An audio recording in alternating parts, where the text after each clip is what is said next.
Hey Mark, how are you doing? I am good, Adam. How are you? Yeah, perfect. Really, everything is not working, but almost working. Lots of interesting projects. So the only problem is time. So I don't know what's on your end, but Yeah. Endless problem, having too many exciting things and not enough time. so we need the car from Back to the Future, right? So Yeah. Yeah, then it will absolutely. work. Um, I look at the AWS Lambda Power Tools once more for Java, and found some interesting functionality which I actually used recently. Oh, And the fantastic. first one, yeah. And what's the interesting part is parameters because I did it by hand and it wasn't as bad. And you have a utility, so we should chat how it actually works. So what I needed is I wrote I wrote a proof of concept for the workshop, and I did the same for my clients. What we did, we connected Lambda with Aurora basically. Yeah. And in order to connect a Lambda with Aurora, you need the secrets. And you can pick the secrets from Secret Manager or Parameter Store. Both is working. So we did it in projects, but I had to rewrite everything for the workshop because of NDAs and stuff like that. Now, what I did is, so with CDK, you can create the secret. Then you can tell the secret that is okay. Lambda, this is grant read, I think. This is the method. So then Lambda is allowed to access the system manager. We Yeah. had to use the VPC, and then you have to create the endpoint for the secret manager. Otherwise, it won't work because Lambda has to be in VPC because Aurora is in the VPC. Yeah. And on the Lambda part, I just used. I also remember the secret manager client built with URL connection client, which is my default, and built, and this was one liner. And you wrote support for that. So, but my solution was already simple. So, what is your added value of the AWS Lambda Power Tool? Yeah. So I think a lot of people would do that. I don't think it's too complicated. I think the added value comes in the complexity of when are you going to collect those secrets. So if you think about how Lambda is structured, and we have this init phase or initialization phase, which happens before any invoke, and then we have a series of invokes that happen. So as requests come into the system, it calls invoke. So you could fetch the secret in the initialization phase, Mm-hmm. and then never fetch the secret again. Mm-hmm. But over time, that secret might change. Mm-hmm. So it then becomes a question of, do you want to call and request the secret each invoke, so it's always up to date? Mm-hmm. Then that becomes a trade-off between staleness and latency. Or you could, fetch the secret and then cache it for a period of Mm-hmm. time. So all of these considerations kind of come together Okay. and actually, are not particularly hard. We've probably all written code like this before for different pieces of functionality. But yeah, that's where we see a bit of the value, and just caching and manipulating the requests, and just adding a bit of um, uniformity to working with these systems. Then this is added value for sure. So what I did for Quarkus, if you would like to use Hibernate, you can use the environment entries. But in this particular case, these are not environment entries. I had to fetch the secret. So what you can do is you can have I think it's called authentication provider. It's a kind of a callback, and in this callback, which is application scoped, which means it is called once per JVM instance, and therefore per lambda, it was fetched once. It means if the secret would rotate, I would get an error. The reasoning was because it's lambda, it's not a big deal because I get an error, runtime error, and then the lambda is going to be recreated. This was my poor way of dealing with it. And if the lambda is recreated, at the next request, the initialization happens again. There will be a Yeah, cold start, but I would get a fresh secret. But yeah, and what I understood is that you are caching behind the scenes the secrets, so you can decide how long they are cached, or when you decide when to refresh the secret. So what's the reasoning behind? yeah. So there's a default setting set for when you use Power Tools. And I think it's pretty aggressive, actually. I think the default is quite low. I think it's a number of seconds. Okay. But obviously you can change that to something that fits your use case. And then, it will just go fetch the secret again. So rotations probably don't happen that often, especially not for DynamoDB tables. But you might think of some other use cases. Of we work with all sorts of different companies, and some of them are very security focused. So they like to have short-lived secrets. Not only that, I think if you use parameter store, there are limits how many parameters per second you can actually fetch. Yeah, absolutely. And the secret manager, I think it is the limits are higher than in the parameter store, but still there are limits. So with your solution, the Lambda won't get throttled if I hit the limit. Yeah, absolutely. And I think that's a really good point to make. Actually, whenever we're using services within AWS, we think of the cloud as this ephemeral, unlimited thing. But obviously, all of the services do have limits. Some have extraordinarily large limits that we never really come close to using. But it's always good to look at the services that you're thinking of using. And searching for the quota pages, which is the limits, and it'll be pretty clear on each page, which API calls have which usage limits. And I think because of the style of programming can be quite different with Lambda, you can hit some of the limits if you accidentally call these requests as part of the handler function instead of part of the initialization, or if you don't have some other strategy of considering when to make these calls. So if you have a very high throughput system and you have an external call as part of the handler method, you really want to be looking at the limits and what effect that has. Another one is creating database connections. If you create a database connection for each handler method, what consequences does that have to your relational database? Exactly. And we had actually the discussion during yesterday's AX Live workshop. So we had a discussion DynamoDB versus relational databases.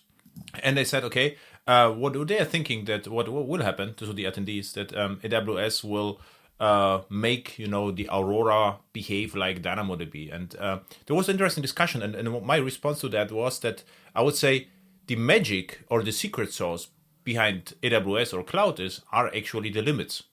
So if you take a look at DynamoDB, right, there is a clearly defined, and one chart is like 10 gigs. As if I remember, you cannot read more on one batch than 100 kilobytes or whatever it is. I forgot actually.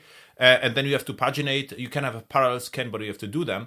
And you get throttled, but if you do too much. But with the throttling, it is part of the API, so you can deal with throttling by retries, which is ugly first, but what it ensures is linear scalability. So if I have the limits, so I can actually scale endlessly because I have to deal with them.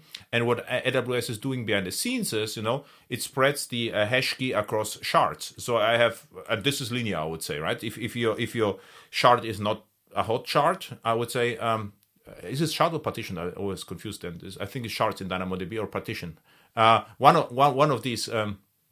I think it's partition key that it has to be partition. Partition key, exactly. Shard is Kinesis, so and the partition is Kafka. So everything is a little bit confusing, but it's the same. So it's the same theory, yeah. Very similar, right? So and if you take a look at relational databases, they are limitless. There are no such limits. So it means it is really if you hit the limit, your application will die, or something bad happens, or you get timeout or whatever.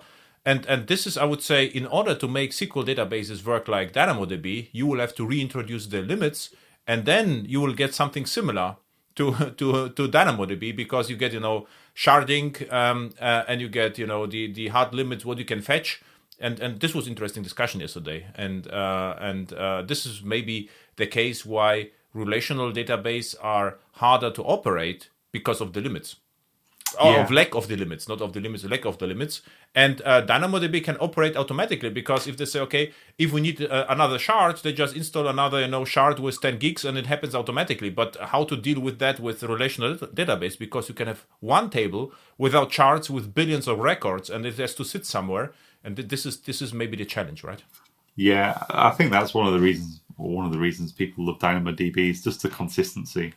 You know that as your table scales, you're going to retain very specific consistency. Mm-hmm. And I think the other thing that DynamoDB does really well is the connectivity. It works really well with Lambda because you don't have this this idea of a database connection. Oh, so if you are running an RDS database with a Lambda workload, you've got two options that can really help you in that. One of them is called the Data API, which I don't think I see as much as the RDS proxy.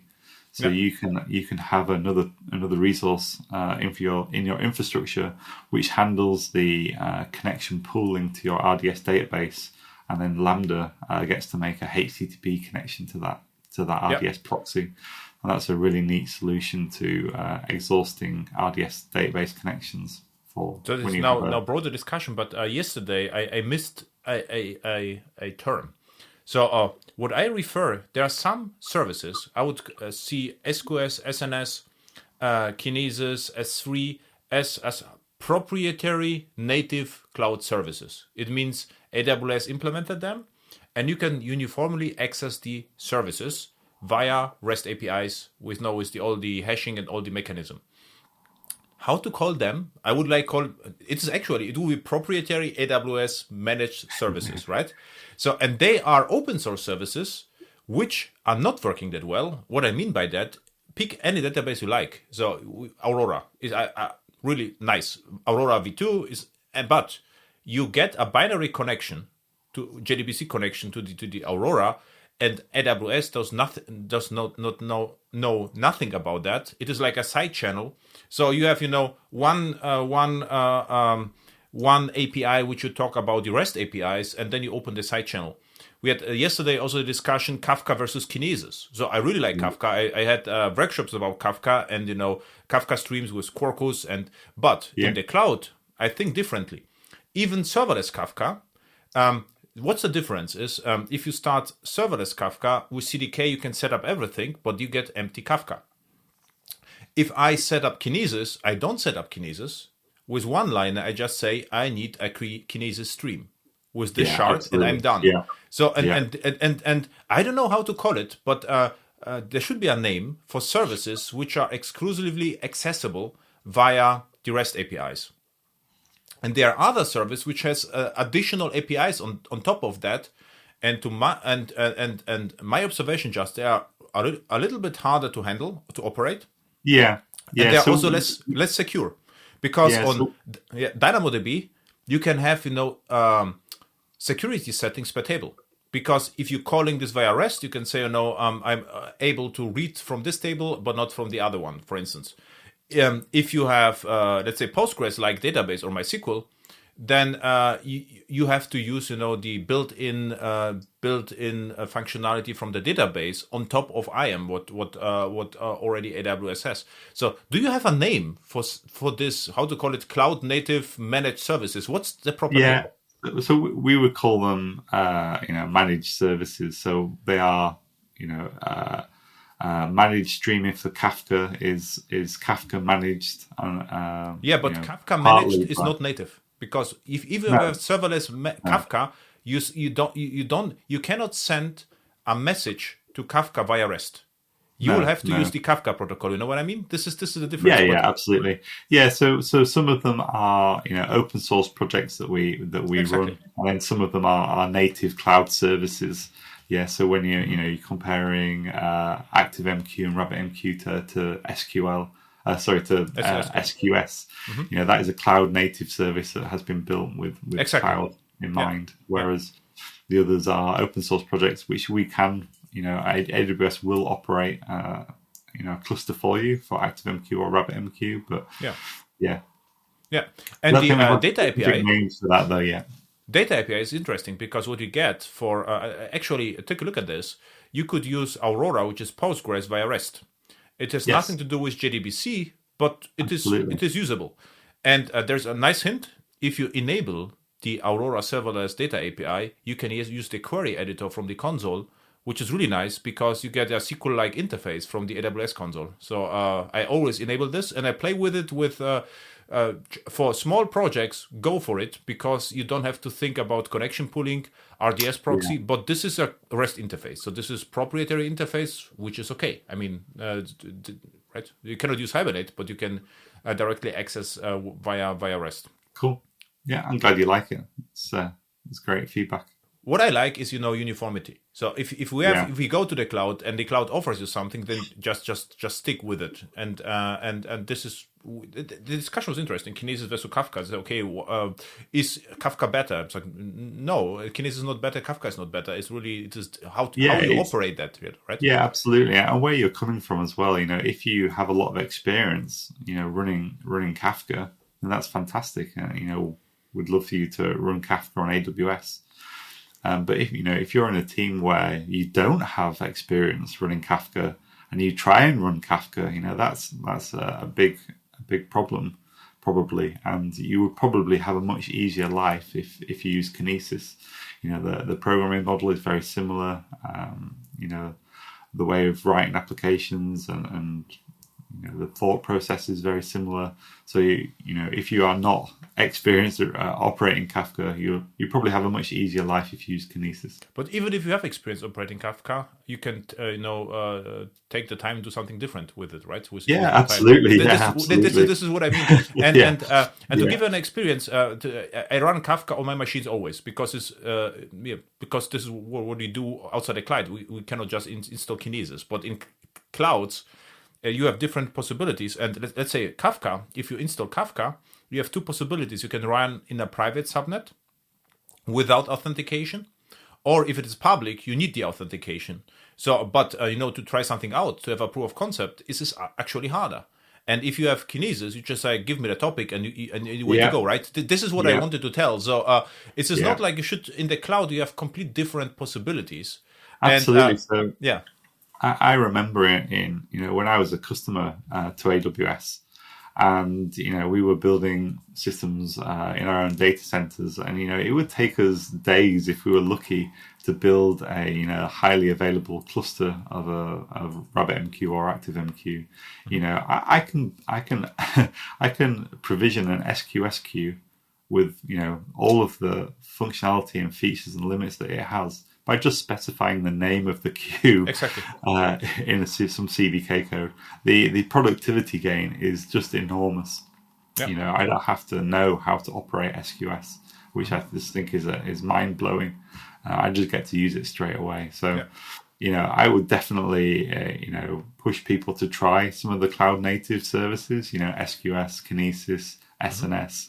I think you'll. If you're used to using the open source, similar functionality, I think you'll be pretty impressed with how easy your life becomes. Mm-hmm. And there's always just the last opinion or opinion about that. So yesterday also we had a chat about portability. So I said, okay, Kafka is portable, but Kinesis is not. It's like, but it's always another question: how much the portability costs you? So if I can send a message or a create stream with one line of code, which is true in CDK. By the way, it is true for SQS, Kinesis, and SNS. All three are very similar, and even EventBridge.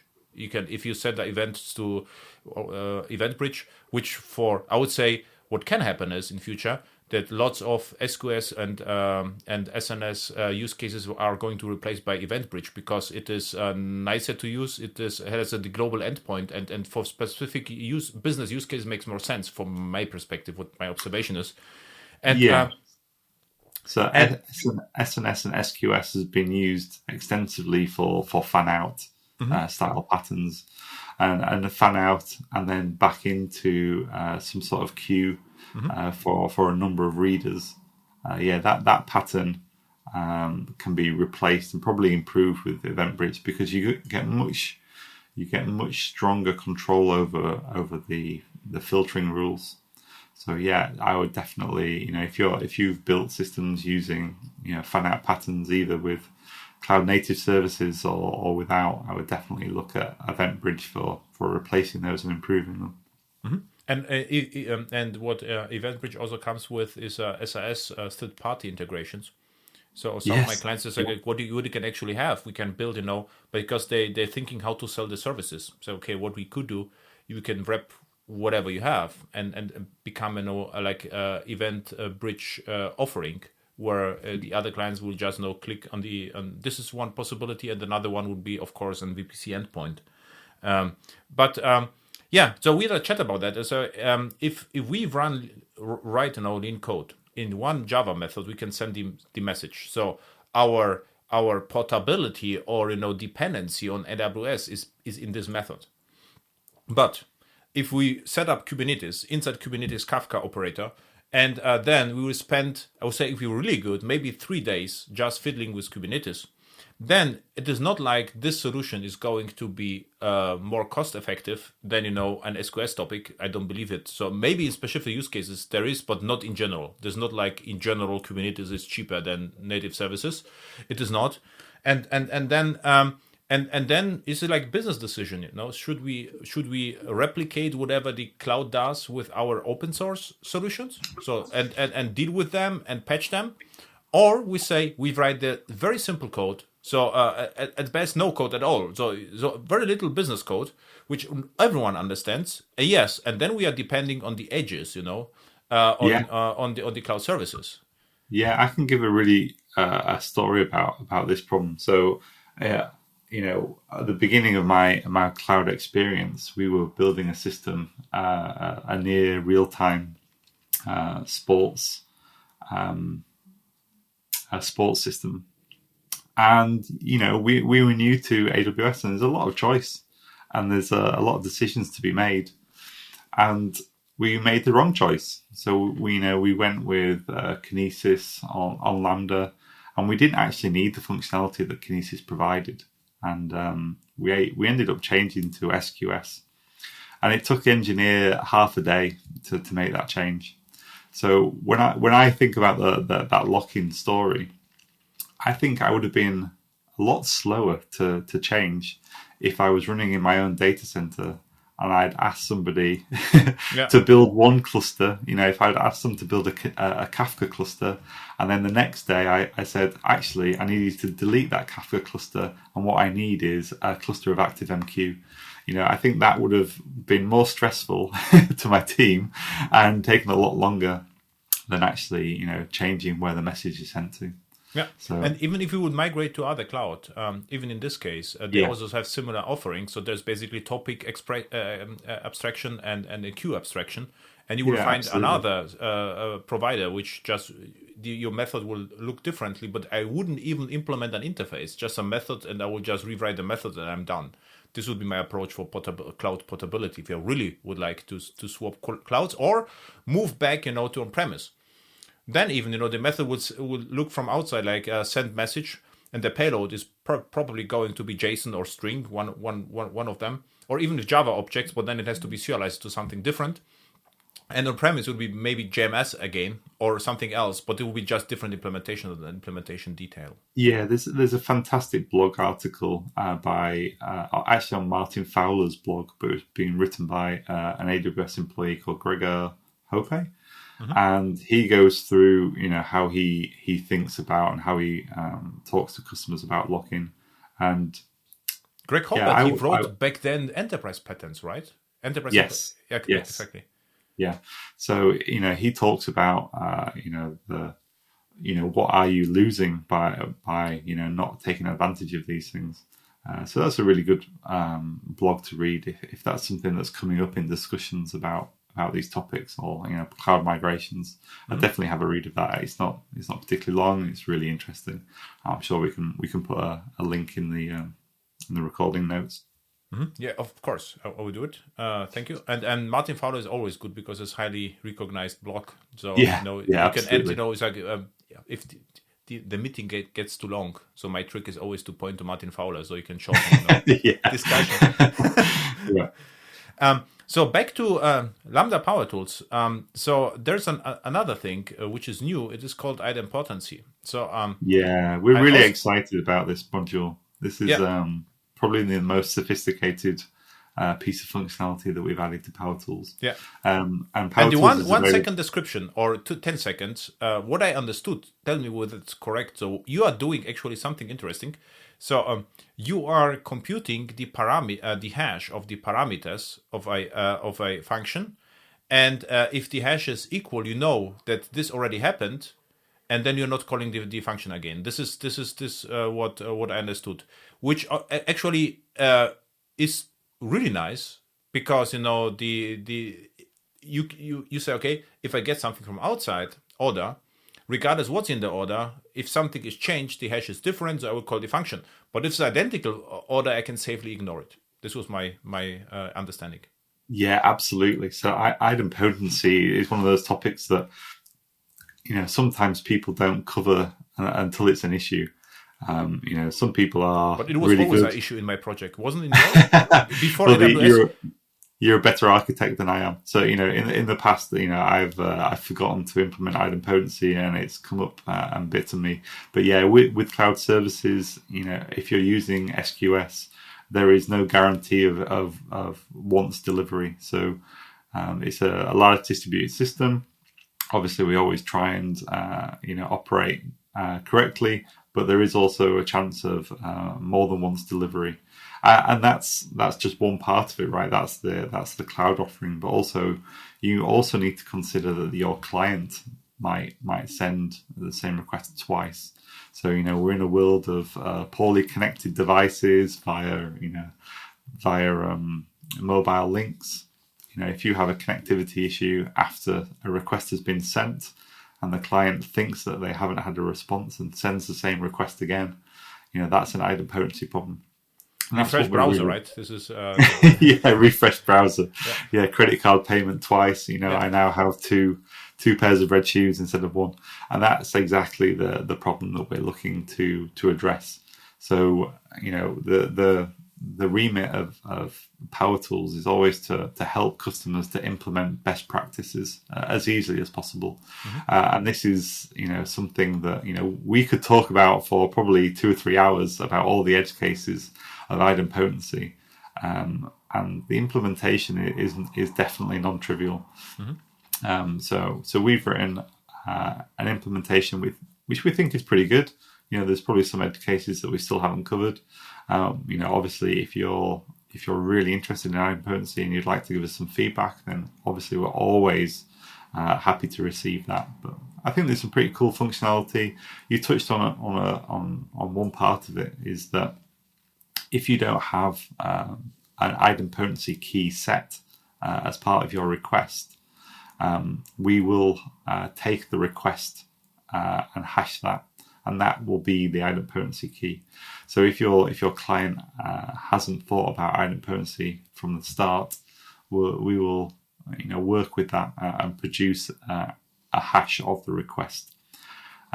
Now we've also thought about what happens if there's like a date time or Exactly. something that always changes as part of the request. So there's ways of excluding chunks of the request, and we'll just hash the bits that are of interest. And then that request is hashed and put into DynamoDB.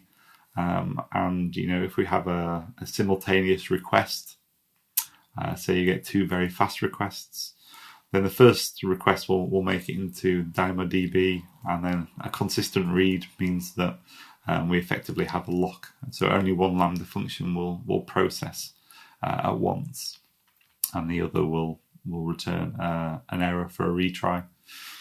And then, the Lambda function will do its work, and the response will be saved into DynamoDB. So if any future requests come in with the same idempotency key, we'll just return the response straight from Dynamo, and we won't invoke the Lambda function again. So you won't get duplicate actions. So, and you're using AOP again to achieve that, right? Yes, absolutely. So you can put at idempotent or on your Lambda handler function, You can specify the key by putting an annotation against the parameter and adding some additional information. But it's all annotations. It's very easy to set up.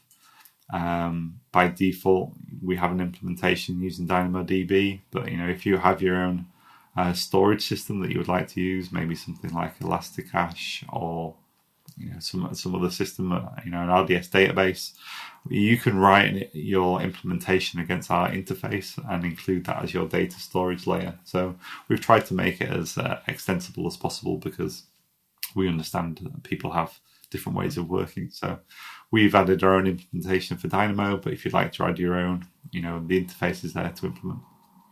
But you could also use, I'm just thinking how this implemented. So you used also AOP to intercept the request handler call, or do I have to register your function as a request handler function?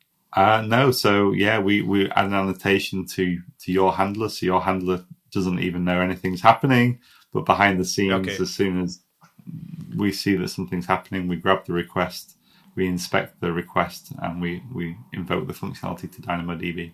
Yeah. So what it means is you implemented an interceptor or decorator who listens to the requests and then decides whether the actual Lambda is called or not, which is basically a huge opportunity for Quarkus or Micronaut to do the same, right? Because they usually register in the synchronous and asynchronous. Actually, no. This is an asynchronous case. When this is a case for the funky framework from Quarkus, which is asynchronous, because synchronous lambdas are not called by SQS. This is just the case for asynchronous lambdas and not for the HTTP API gateway lambdas. Maybe because the idempotency, this is one of the reasons why we need transactions. So if you have a transaction, so you could say, I don't need transactions. I could just, do try and catch with exception. And if something goes wrong, I do it again. And this is where the problem happens, because if an exception happens, we don't know whether the exception happened after the transaction was successful, or it was the unsuccessful transaction caused the exception. So what can always happen in distributed system, that the exception was caused by the network error after the transaction was successful. And this is one of the reasons why you need idempotency. And this is what I told you. We always had the problem. You had lots of discussions, transaction idempotency back then. And should we retry or not? And even if you remember EJBs, there was a smart stop. It was like in a cluster.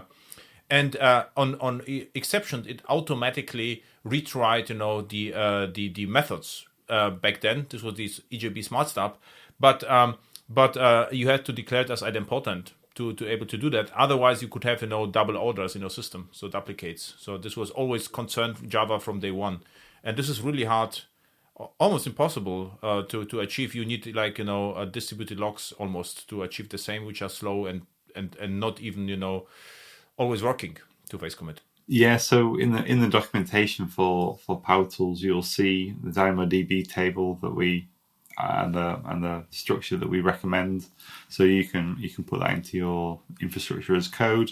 And actually the same table can be used for multiple functions as well. So if you have multiple functions that are all idempotent, the DynamoDB table acts as a multi-tenanted table. So you don't have to have one table per idempotent function. You can just reuse the same table for all of your functions, which I think is again a nice simplification and reduces the cognitive load of developers. Mm-hmm. And but it's a little bit more expensive because you need the transactional reads, I think, and even writes, so which are twice as expensive as the usual one. But this is how it is. But So you're trading off additional costs for safety and But it's always the case. FIFO queues are also more expensive than the usual one. So this is always and not only expensive from the money perspective. They are also transactions are always expensive from the computing perspective as well. Compute and storage. So this is like it is. Yeah, and even with an SQS FIFO queue, you can still have problems that require idempotency. So if the client has sent the same request twice, it doesn't matter if it's first in, first out, right? Or if they've made a mistake. So I would still if I'm designing systems now, it's just something that is always part of my design process. What I also think is that the SQS doesn't have the bisect functionality, right? You're aware of the bisect? Bisect on error. Yeah. Is it available for SQS? Just for kinesis, I think, right? No, I think it has been added. There have been some changes on error handling on SQS, so you can do partial batch failures and just specify the failures. And that was something that was quite popular in Power Tools, which has so in Power Tools we used to have, or we still do have, functionality to help people handle partial batch failures and to handle them maybe a bit easier. But that has now been handled by the service itself. So the service itself actually handles partial batch failures. So if you send a response in a certain format, it will handle just the specific ones that you've processed, and it will delete those, and then it will reprocess the ones that you haven't handled and want to retry. So that was an addition that was added to the SQS service after we made a Power Tools module to do that functionality.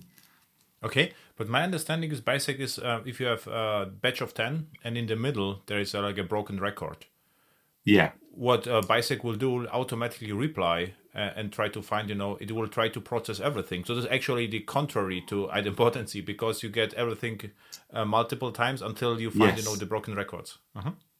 I probably just wouldn't take that approach. I think that's just a little bit more complicated than it needs to be. I would go with the partial batch failure, and I would just, if I had a batch of 10, I know which ones are successful and which ones are failures. You put the failures into a list, or you put the successes into a list, and you return that list, and it will delete those from the queue. Yeah, and that's even easier. This is like, the next iteration of bisect, I would say. Yeah, absolutely. So, the bisect isn't functionality that I would use unless I had some specific reason. And what you refer to is the SQS batch processing, right? From the functionality, what you said. Yes. Yeah. And now it is still usable, or should we use the SQS built-in functionality? I can't remember if there's any functionality that we have that isn't in the service. So I'd have to get back to you on that. This will be the first service in the history of AWS where you have to deprecate something, right? Yeah, so it was nice to see that functionality that came from community and customer feedback. We produced that into Power Tools, and then I can't say that one influenced the other, but it was nice to see that improvement was made to the service. So, but did the service use some code, or about that, or no? I don't know. Probably not. Okay. Because obviously ours is a client-side library, but if we influence them at all, that would be nice. But I don't know if that's the case. You didn't got any cookies, nothing, right? So no cookies, unfortunately. No cookies. Yeah, we had a brief chat about SQS large message handling already, and this is similar. So if the message has too large size for SQS, you are offloading this, I think, again to S3 this time, or DynamoDB. S3, yeah. S3, so it's the same again as we've been talking about. So there's a limit to the amount of data that you can add to an SQS message. And that again is to safeguard the service and as the topics that we've already covered. So I work with a lot of customers who get messages from third parties, and the third parties cannot guarantee that a message will be under a certain size. So people get really worried. What happens if I hit the limit? It's going to cause an error, and that is the case. So what SQS large message handling does is it backs off all that message data to S3 and effectively sends a pointer to that bucket and key in the message instead, so that you are guaranteed that you'll never hit the message limit for SQS messages. And it's even intelligent enough actually to measure the size of the message. So if it is under the message limit, you can configure it just to include it in the SQS message, and if it is larger, include it into S3 or any combination of that. So it just helps people, working with systems where they're less in control, to still use cloud native services, which I think is a really nice hybrid. S3 in this particular case is interesting because I assume you are just writing new stuff to S3, and this is transactional, right? Because you're doing put to S3, and because you always write new messages, S3 has a consistent read, so basically it's transactional, which is a nice use of S3 because it's cheaper and than DynamoDB in this particular case. Yeah, and the same thing again.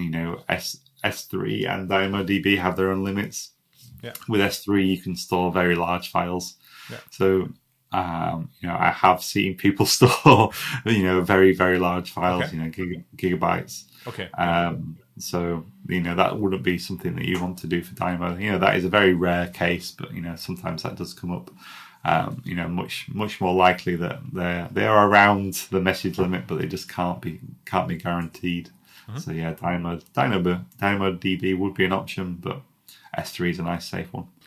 Now switch the gears a bit. So I took a look at the parameters again, and what I see is the code looks like SSM provider equals, which could be Java 11 syntax, so var, so equals param manager get SSM provider. So it looks like param manager dot get SSM provider is what you have to implement. What I'm missing here is add inject SSM provider without the get SSM provider, which is ugly. So Java 17, Java 18, and whatever, we get future Java versions. So it would be really nice to have add inject first. Why would it be nice? For instance, in Lambda right now, if you access backend services, let's say you're using SSM manager, right? What you usually will get an error the very first time. There are too many implementations of the HTTP client. Decide for one, right? So this is the classic one. So I already know it. So my code looks like SSM manager.builder, I think, and I pass the implementation. I'm done. But it's not nice. And this is, of course, how it's called, undifferentiated heavy lifting, right? So we should yeah. we should hide for sure. So what I'm wondering, add inject is everywhere. So we have add inject is Maven, Eclipse, Spring, Micronaut, Quarkus. Everyone supports add inject. So we have to make dependency injection work in Lambda. So what we will solve first? First, your Lambda code was going to be easier, which you could easily do with your AOP. But in Lambda, it could be even more interesting because then I could just inject, I could say I could have a small property file or even a Lambda environment, and say I would like to have the URL connection handling, which is fine, and then just inject the thing, done. In test, I could inject a mock, done. So right. So okay. What I have to say is we really need dependency injection inside the Lambda, and because you already have the experience with the AOP. And the runtime invokes a handler. So I mean, we have the layer between. It is absolutely trivial to implement dependency injection. So I would say, in my opinion, it should be the priority number one to implement that because it opens the doors for extensibility. The code is nicer and even maybe I spent 1 hour in total because I always forget about the HTTP client choices, so which makes me angry. So really, so and so another question to you. Yeah, so when we get dependency injection, I think if you use multiple languages in Lambda, the experience is very similar, and often the language. The ways of working in each language are sometimes not used to their greatest benefit. So yeah, the Java interface for Lambda looks very similar to other languages, and we don't really maybe follow some of the the typical ways of working with each of the languages.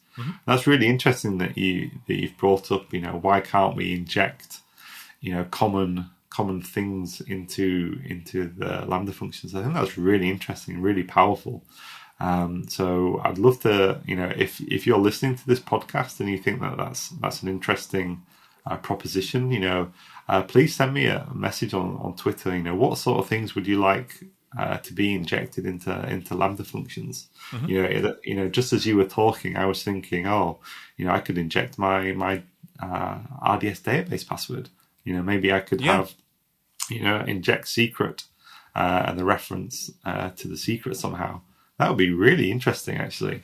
That would go a lot further, and it'd be a whole heap simpler, and probably aid testing quite a lot as well. I implemented my hand right now. What I'm doing is, for instance, if you have Quarkus, and the S3 client, so we are exposing the S3 client and then inject it again. Which makes it more consistent. But this only works if you are using Quarkus or Micronode. So if you have the asynchronous Lambda, I don't like to introduce my own library in order to do that. So I could do this, but this is I would say then I would just go with this straight code with get static, and secrets, whatever's in the environment. The entire hash map of environment is injectable. So I can say you can say add a string name and then add inject and just the property. Then logger, a classic one, add inject logger, and you can inject async logger or sync logger with a qualifier, and very, very simple. And by the way, logger, I wanted to ping you because you have an interesting project on your account, JSON logging. I always wanted to give you a feedback. I always forgot about that, and this sounds really usable. And because what I really like to have is in JSON logging my own fields. So what is actually the purpose of that? If I have JSON logging, I don't like to have the Quarkus logging, just my business logs, just let's say key value, just key value. Why? Because then I can go to CloudWatch, I think called Insights, and then I have the nice the JSON query, and then I can search for the query. So and it is trivial to implement, and you did the first step. So the question now to you, when your personal, I don't know, with a toy project, the JSON logging are becoming to be the official Lambda Power Tools project? So it did. Yeah, so that is exactly what happened.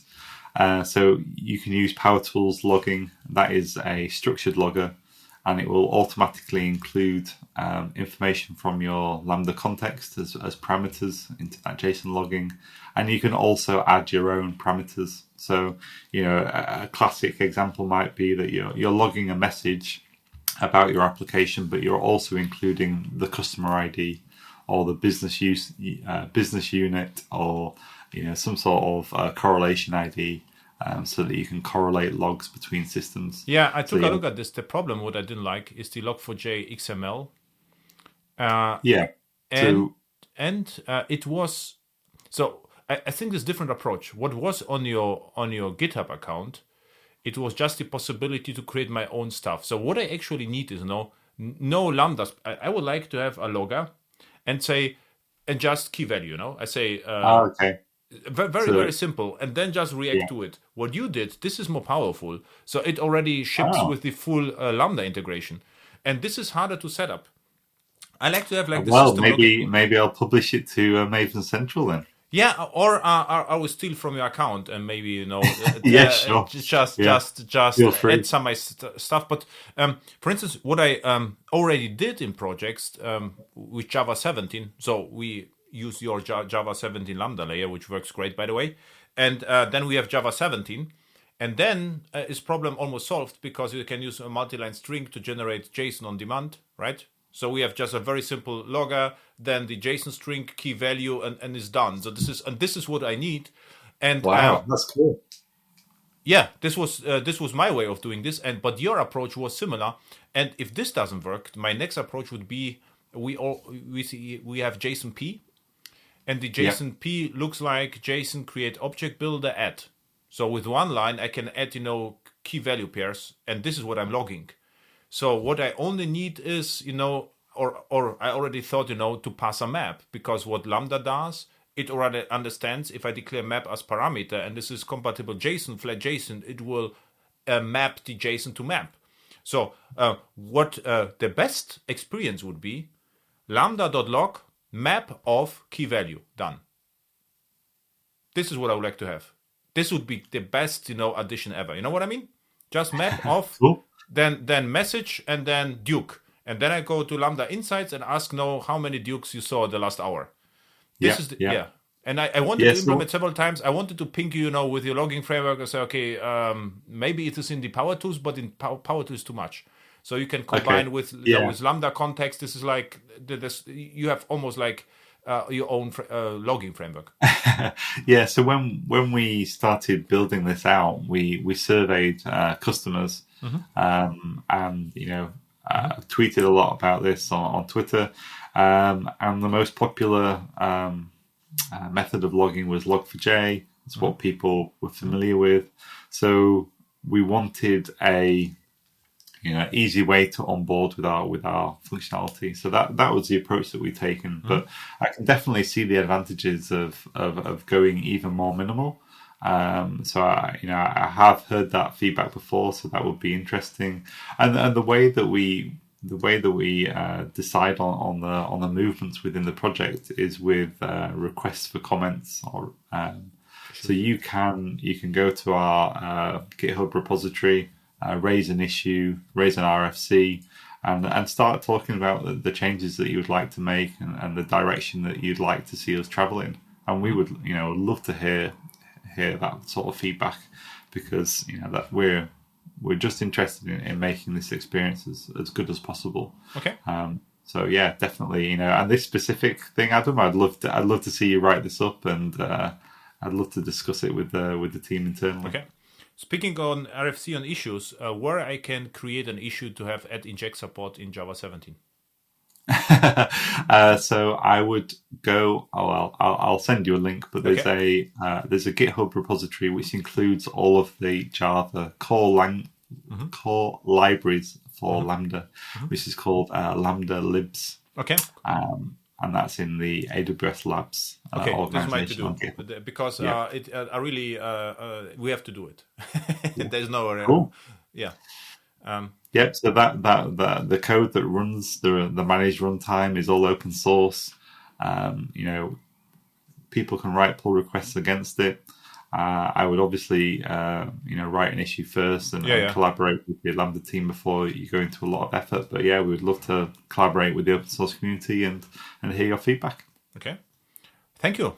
Anything to add? So we had as always a chaotic discussion, which I really enjoyed. Right. So, yes. But no preparation. This is how it is. But I also learned a lot. So anything else to add? No, that's fantastic. It's been wonderful. It's always insightful talking to you, Adam, and the way you think about Lambda. So, yeah, hopefully we'll have another conversation in the future. Yeah, for sure. So your Power Tools Lambda project is growing. So there's always something to talk and always stunned amount of detail. There's like a team of perfectionists. So if you look at the Java docs, I thought not Java docs, the documentation.